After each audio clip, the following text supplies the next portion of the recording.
ఛానలుకి స్వాగతం. ఈరోజు ఈ వీడియోలో మనం మిథున రాశి వారి యొక్క జాతకం గురించి తెలుసుకుందాం. వీరి జీవితానికి సంబంధించినటువంటి ప్రధానమైన అంశాలు ఏంటి? ఈ 2025వ సంవత్సరం మార్చి 1వ తేదీ శనివారం యొక్క దినఫలాలు మిథున రాశి వారికి ఏ విధంగా ఉంటాయి? మధ్యాహ్నం 3:20 తర్వాత మీరు ఒక శుభవార్తనైతే వినబోతున్నారు. ఎటువంటి శుభవార్తను మీరు వినబోతున్నారు? అలాగే మిథున రాశి వారికి ఈ రోజు ఎటువంటి అనుకూల, ఎటువంటి ప్రతికూల ఫలితాలు కనిపిస్తున్నాయి? శ్రీ వారాహిదేవి జ్యోతిష్యాలయం పండిత్ పవన్ నంబూదరి కేరళ తాంత్రిక్ గురువు గారు #1 వశీకరణ స్పెషలిస్ట్. విద్య, ఉద్యోగం, వ్యాపారం, పెళ్లి, ఆరోగ్యం, నాగదోషం, సంతానం, రాజకీయం, వామాచార దోషం, భార్యాభర్తల మధ్య గొడవలు, అత్తకోడల మధ్య గొడవలు, ప్రేమించి మోసపోవటం, స్త్రీ పురుషుల వశీకరణం, ధనం నిలబడలేకపోవటం, ఇటువంటి మీ ఏ సమస్యలకైనా 24 గంటల్లో పరిష్కారం లభించును. సంప్రదించాల్సిన ఫోన్ నంబర్ 9043637512. పూర్తి అంశాలు అన్నీ కూడా ఈరోజు ఈ వీడియోలో వివరంగా తెలుసుకుందాం. వీడియోలోకి వెళ్లే ముందు మా చిన్న రిక్వెస్ట్ ఏంటంటే, ఇదివరకు మా ఛానల్ని మీరు సబ్స్క్రైబ్ చేసుకోనట్లయితే సబ్స్క్రైబ్ చేసుకోండి. అలాగే పక్కన ఉన్న గంట సింబల్ మీద ఆల్ అప్డేట్స్ ని క్లిక్ చేయండి.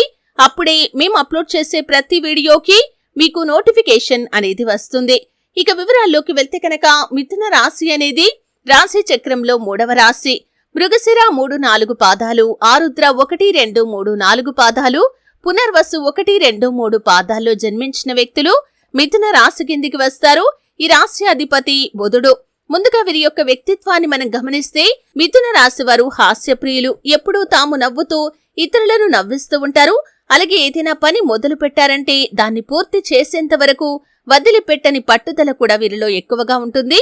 కార్యరంగంలో దూకుడుగా వ్యవహరిస్తారు. కార్యదీక్ష, కార్యదక్షత కూడా ఉంటుంది. మంచి చెడు ఆలోచించిన తర్వాతే ఏ పనైనా సరే వీరు మొదలు పెడుతూ ఉంటారు. ఇక ముఖ్యంగా విషయంలోకి వస్తే, ఈ యొక్క 2025వ సంవత్సరం మార్చి 1వ తేదీ శనివారం యొక్క దినఫలాలు మిథున రాశి వారికి కనుక చూసినట్లయితే, మధ్యాహ్నం 3:20 తర్వాత ఒక శుభవార్తనైతే మీరు వినబోతున్నారు. చాలా కాలం నుండి మీరు ఒక అవకాశం కోసం ఎదురు చూస్తున్నారు. ఆదాయ మార్గానికి సంబంధించి లేదా మీ యొక్క వృత్తి జీవితానికి సంబంధించి, అంటే ఏ ఆదాయ మార్గం ద్వారా అయితే మీరు డబ్బు సంపాదిస్తున్నారో దానికి సంబంధించి ఒక శుభవార్త కోసం మీరు చాలా కాలంగా ఎదురు చూస్తున్నారు. ఉదాహరణకి ఆదాయ మార్గం పెరగటం కానీ, లేదా వ్యాపారంలో అభివృద్ధి దొరకటం కానీ, లేదా నూతన వ్యాపారాన్ని ప్రారంభించడానికి లోన్లు శాంక్షన్ అవ్వటం, డబ్బు సమకూరటం కానీ, వ్యాపారాన్ని మొదలు పెట్టడానికి ఏదైనా ప్లేస్ కోసం ఎదురు చూస్తున్నట్లయితే ఆ ప్లేస్ దొరకటం కానీ, లేదా ఉద్యోగంలో ఇంక్రిమెంట్ విడుదల కావటం కానీ, ఈ విధంగా ఆదాయ మార్గానికి సంబంధించి, ఆర్థిక పురోగతికి సంబంధించినటువంటి ఒక శుభవార్తను ఈ యొక్క 2025వ సంవత్సరం మార్చి 1వ తేదీ శనివారం రోజు మధ్యాహ్నం 3:20 తర్వాత ఈ యొక్క మిథున రాశి వారు వినబోతున్నారని చెప్పుకోవాలి. మిగిలిన అంశాలు చూస్తే, వృత్తి జీవితంలో కొన్ని మెళకువలైతే మీరు నేర్చుకోబోతున్నారు. ఒక వ్యక్తి నుండి చక్కటి గైడెన్స్ నైతే మీరు పొందుకుంటారు. చాలా కాలం నుండి ఎదురు చూస్తున్నటువంటి ఒక అవకాశం మిమ్మల్ని వెతుక్కుంటూ రాబోతుంది. అలాగే విదేశీ ఉద్యోగ ప్రయత్నాలు చేస్తున్న వారు కూడా దానికి సంబంధించి గుడ్ న్యూస్ నైతే రిసీవ్ చేసుకుంటారు. వ్యవసాయ రంగంలోని వారికి ఈ రోజు అనుకూలంగా ఉండబోతుందని చెప్పుకోవాలి. కుటుంబ సభ్యుల మధ్య ఇదివరకు విభేదాలు ఉన్నట్లయితే వాటిని మీరు ఖచ్చితంగా పరిష్కరించుకోగలుగుతారు. అలాగే ఈ రోజు దినఫలాల ప్రకారం, చిన్ననాటి మిత్రులను కలుసుకోవటానికి ఈ మధ్య కాలంలో మీరు ప్రయత్నాలు చేసినట్లయితే ఆ ప్రయత్నాలు ఖచ్చితంగా ఫలిస్తాయి. మీరు చిన్ననాటి మిత్రులను కలుసుకోగలుగుతారు. వారితో సరదాగా సమయాన్ని గడిపే అవకాశాలు కూడా కనిపిస్తున్నాయి. ఈ రోజు దినఫలాల ప్రకారం కుటుంబ సభ్యులతో కూడా మీరు ఎక్కువగా సమయాన్ని అయితే గడపబోతున్నారని చెప్పుకోవాలి.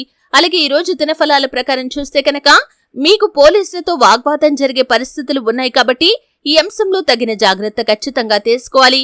మీకు అవసరం లేని కొన్ని గొడవల్లో తలదూర్చి పోలీస్ కేసుల వరకు వెళ్లే ప్రమాదం ఉంది. కాబట్టి బయటికి వెళ్లే వ్యక్తులు, ముఖ్యంగా పురుషులు, ఈ అంశంలో చాలా జాగ్రత్తగా ఉండాల్సిన పరిస్థితులు ఈ యొక్క మార్చి 1వ తేదీ శనివారం యొక్క దినఫలాల్లో మీకు ఉండబోతున్నాయి. అలాగే ముఖ్యంగా మీ యొక్క కెరియర్ కి సంబంధించి, ఆదాయ మార్గానికి సంబంధించి, లేదా వృత్తి జీవితానికి సంబంధించి ఒక గుడ్ న్యూస్ నైతే ఈ రోజు మధ్యాహ్నం 3:20 తర్వాత మీరు వినబోతున్నారు. ప్రతికూలతలు అనుకూలంగా మార్చుకోవడానికి మిథున రాశి వారు శివారాధన తప్పనిసరిగా చేసుకోవాలి. హనుమాన్ చాలీసా పఠించండి, దుర్గా చాలీసా పఠించండి. మీకు తోచినంతలో మీ శక్తి మేరకు దాన ధర్మాలు చేయండి. అపారమైన పుణ్యఫలాన్ని మీరు ఖచ్చితంగా పొందుకుంటారు. చూశారు కదండి. వీడియో నచ్చితే ఖచ్చితంగా లైక్ చేయండి. మరిన్ని మంచి వీడియోల కోసం ఇప్పుడే మా ఛానల్ని సబ్స్క్రైబ్ చేసుకోండి.